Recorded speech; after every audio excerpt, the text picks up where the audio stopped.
পুষ্পবন্ত প্রাসাদ বিতর্ক নিয়ে অবশেষে জবাব দিলেন মুখ্যমন্ত্রী ডক্টর মানিক সাহা।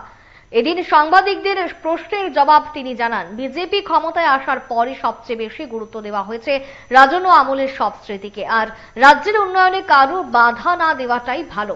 রাজন্য আমলের প্রতিষ্ঠানে বিয়ে বাড়ি চালানো প্রসঙ্গ শুনে মুচকি হাসিও দিয়েছেন মুখ্যমন্ত্রী।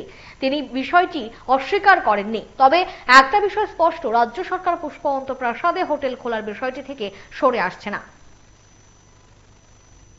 এইগুলো নিয়ে আলোচনা চলছে। এইভাবে ডেভেলপমেন্টের বিষয়ে আমার মনে হয় বাধা না দেওয়াটাই ভালো, কারণ রাজন্য আমলের যাই থাকুক, আমাদের সরকার আসার পর সবচেয়ে বেশি রাজন্য আমলের যেসব স্মৃতিকথা আছে সেগুলো কিন্তু আমরাই বেশি অনার করেছি এবং এখনও করছি।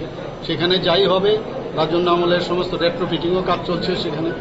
তারপর সেটাকে সামনে রেখে যদি কোনো হোটেলও আসে, সেটাকে তো নষ্ট করছে না, সেটাকে রেখে তবেই দেশ বিদেশ থেকে আসবে এখানে মানুষ, মানিক্য ডাইনেস্টি সম্পর্কে জানবে, আরো ভালো হবে বিষয়টা।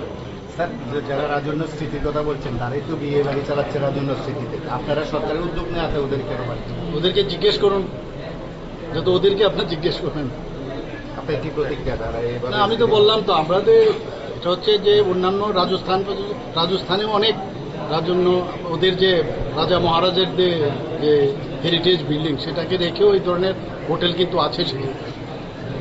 এখানে করাটা আমার মনে হয় কোনো অসুবিধার কারণ আছে।